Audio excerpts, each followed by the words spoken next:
चर्बी कम करने का इससे आसान तरीका हो ही नहीं सकता। सोते सोते होगा वजन कम और शरीर पर जमा चर्बी ऐसे पिघल जाएगी जैसे जलती हुई मोमबत्ती की मोम। जी हाँ, आज हम आपको एक ऐसी फास्टिंग टेक्निक के बारे में बताने जा रहे हैं जिसमें आपको घंटों मन मार कर भूखा भी नहीं रहना पड़ेगा और आपका वजन भी आसानी से कम हो जाएगा। तो अगर आप भी फिटनेस कॉन्शियस हैं तो वीडियो को स्किप करने की भूल बिल्कुल ना करें, क्योंकि हम आपके लिए लेकर आए हैं हेल्दी और फिट रहने का एक बहुत ही आसान तरीका। तो बस बने रहिए वीडियो के अंत तक। आज की फिटनेस फ्रीक दुनिया में हर इंसान का एक ही ख्वाब है, स्लिम और ट्रिम दिखना। और ऐसे में बदन पर जमा चर्बी आपके इस ख्वाब को चकनाचूर कर सकती है। इसीलिए शरीर पर जमा चर्बी को कम करने के लिए लोग घंटों जिम में एक्सरसाइज करते हैं, लंबे समय तक भूखे रहते हैं। पर अब आपको इतना परेशान होने की जरूरत नहीं है, क्योंकि अब इंटरमिटेंट फास्टिंग का दौर जो आ गया है। जी हाँ, यह आजकल बड़ा ट्रेंड में है और इसके इफेक्ट्स भी जल्दी नजर आते हैं। इंटरमिटेंट फास्टिंग एक फूड प्लानिंग है जिसमें रेगुलर टाइम पर फास्टिंग की जाती है और मील्स को स्किप करके सिर्फ 1 या 2 बार खाना खाया जाता है। वैसे तो एक विदेशी तरीका है, पर हम भारतीय इसे आम भाषा में फास्टिंग या उपवास कहते हैं, यानी कि उपवास का अमेरिकन वर्जन है। और आयुर्वेद में तो आज से सदियों पहले उपवास के फायदे बता दिए गए थे।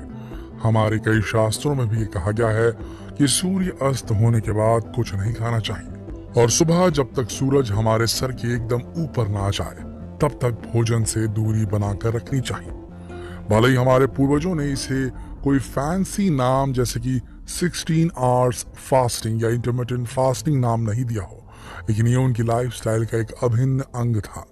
और अब तो कई साइंटिफिक रिसर्च भी इस बात की पुष्टि कर चुके हैं कि अगर हम रोज कुछ देर के लिए अपने पेट को खाने से आराम देते हैं तो हम अपने शरीर को कई बीमारियों से बचा सकते हैं।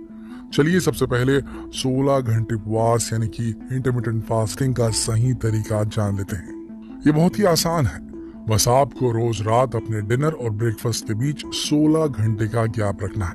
अगर आप डिनर शाम 7 बजे करते हैं तो आपको अगला सॉलिड मील अगले दिन सुबह 11 बजे ही लेना है। और इस तरह अगर आप 6 बजे डिनर कर लेते हैं शाम में तो आप अगले दिन 10 बजे सॉलिड फूड ले सकते हैं सुबह के टाइम। इस दौरान आप अपने शरीर को हाइड्रेटेड रखने के लिए पानी, वेजिटेबल जूस या फिर नारियल का पानी ले सकते हैं। अब कहीं 16 घंटे भूखे रहने के बारे में सोचकर ही आपको चक्कर तो नहीं आने लगे? अगर हाँ तो घबराइए नहीं, क्योंकि 16 घंटे में से 7 से 8 घंटे तो आपको सोते हुए ही बिताने हैं। तो अब तो आप खुश है ना कि आपको केवल कुछ घंटे ही भूख को बर्दाश्त करना है और वो भी आराम से निकल जाएंगे। चलिए अब आपको 16 घंटे उपवास के 3 सबसे बड़े फायदों के बारे में बता देते हैं। पहला फायदा, यह आपके सभी अंगों को आराम देता है।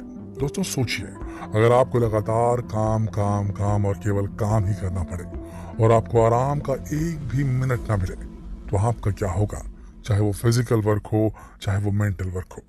जाहिर सी बात है कुछ ही दिनों में आपका शरीर जवाब दे जाएगा। अब सोचिए, आप अपने शरीर के साथ भी तो यही नहीं करते।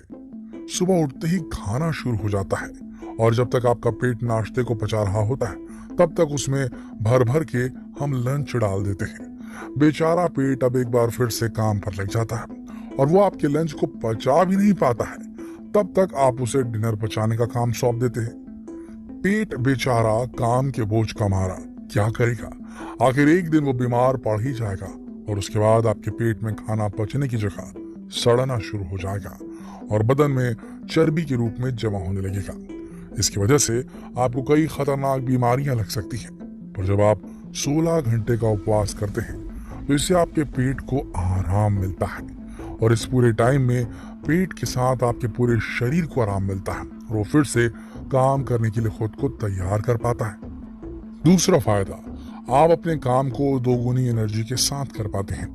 दोस्तों जब आप लगातार खाते रहते हैं और अपने पेट को ब्रेक नहीं देते तो आपके शरीर की कुल एनर्जी का 70% हिस्सा केवल खाना पचाने में ही चला जाता है। इससे अगर टेस्ट करना चाहें तो देखिएगा, खाना खाने के बाद अगर आपको नींद आ रही है या नींद जैसा महसूस हो रहा है, मतलब समझिए आपके शरीर की पूरी एनर्जी जो है वो खाना पचाने में चली जा रही है, और ऐसे में शरीर की दूसरी एक्टिविटीज के लिए कोई एनर्जी बचती ही नहीं है, इसीलिए आप लो एनर्जी फील करते हैं। लेकिन अगर आप 16 घंटे का फास्ट करते हो तो इतनी देर में आपके शरीर की एनर्जी सभी अंगों तक अच्छी तरह से पहुंच पाती है और आप 2 गुनी एनर्जी से अपने काम कर पाते हैं। तो अगर आप रोज सुबह चुस्ती फुर्ती के साथ दिन की शुरुआत करना चाहते हैं तो कल से ही नहीं बल्कि आज रात से ही फास्टिंग की, इंटरमिटेंट फास्टिंग की शुरुआत कर दीजिए। तीसरा फायदा ये होगा कि आपको खाने का सही न्यूट्रिशन मिल पाएगा।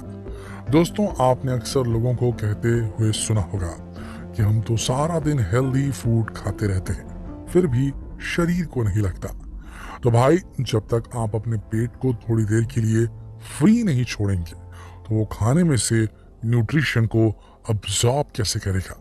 अरे भाई, जब पेट आखिरी सिरे तक भरा होगा तो वो कैसे कुछ और एक्सेप्ट कर पाएगा? इसीलिए आप कितना ही अच्छा खा लो, उसका कोई फायदा नहीं होगा। इसीलिए रोज अपने पेट को एक ब्रेक जरूर दीजिए। दोस्तों, अब आपने ये तो देख ही लिया कि हम इंटरमिटेंट फास्टिंग या 16 आवर्स की फास्टिंग कैसे कर सकते हैं, लेकिन अब हम जो आपको बताने जा रहे हैं उसके बाद आपके फास्ट से मिलने वाले फायदे 3 गुना हो जाएंगे। हाँ जी, तो चलिए देखते हैं कि किस तरह आप फास्टिंग के ज्यादा फायदे पा सकते हैं। Detox juice. सुबह जब आपको फास्ट तोड़ना हो तो उससे ठीक 2 घंटे पहले आप किसी भी सब्जी जैसे कि लौकी, आपका जो सफेद पेठा होता है वो, खीरे का जूस या नारियल का पानी ले सकते हैं। असल में जब हम फास्टिंग करते हैं तो हमारे शरीर के अंदर की सफाई हो रही होती है और ऐसे में डिटॉक्स जूस इस प्रोसेस में मदद करता है। इसीलिए फास्टिंग के दौरान डिटॉक्स जूस पीना सोने पे सुहागा वाली बात हो सकती है। हाँ, लेकिन फास्टिंग के दौरान चाय, कॉफी, सूप से दूरी ही बनाकर रखें तो बेहतर होगा। शाम का खाना 6 बजे तक खा लें। दोस्तों, शाम का खाना जितनी जल्दी खा लेंगे उतना ही अच्छा होगा, क्योंकि सूरज जब हमारे सर के ऊपर होता है तो हमारे शरीर की जठराग्नि सबसे तेज होती है, जिससे खाना जल्दी पचता है। लेकिन शाम के बाद जठराग्नि शांत हो जाती है, इसलिए देर से खाना खाकर अगर आप फास्ट करते भी हैं तो आपको उसका लाभ नहीं मिलेगा। इसलिए डिनर जितना जल्दी हो सके उतना जल्दी कर लें। बाकी बचे 8 घंटों में हेल्दी खाना ही खाएं। अब आप अगर ये सोच रहे हैं कि भाई 16 घंटे तो हमने फास्ट कर लिया तो बाकी बचे 8 घंटे में हम जो चाहें वो खा लें, तो ऐसा भूल कर भी ना करें। इससे तो आपकी फास्टिंग की सारी मेहनत बर्बाद हो जाएगी। इसीलिए आप इस टाइम पीरियड में जो भी खाएं हेल्दी होना चाहिए। ज्यादातर प्लांट बेस्ड और पानी से भरपूर खाना आपके लिए बेस्ट होगा। दोस्तों, ये फास्टिंग कोई भी कर सकता है, लेकिन प्रेग्नेंट लेडीज, 16 साल से कम उम्र के बच्चे और अंडर वेट लोगों को 16 आवर्स की जगह 12 से 14 घंटे की फास्टिंग करना सही है। अब आप फास्टिंग शुरू करते हैं तो कुछ दिन आपको थकान और सरदर्द तो महसूस हो ही सकता है, लेकिन धीरे धीरे आपका शरीर इसका आदी हो जाता है और फिर आपको फास्टिंग के दौरान कोई भी समस्या नहीं आती और आपको इसके पूरे फायदे मिलने लगते हैं। और कुछ ही दिनों में आपका वजन कम होने लगता है और आपकी चर्बी जो है वो कम होने लगती है, पिघलने लगती है, और फिर उसके बाद आपको अपनी फिजिक देखकर गर्व महसूस होगा खुद पर। तो बहुत अति महत्वपूर्ण वीडियो है ये आज की जनरेशन में, जहां पर ओबेसिटी, मोटापा एक बहुत बड़ी समस्या बन चुकी है। वहां इस वीडियो को लोगों तक पहुंचाना हमारी जिम्मेदारी है। तो कृपया इस वीडियो को शेयर करें, फेसबुक पर, व्हाट्सएप पर, यूट्यूब पर लोगों को चर्बी से निजात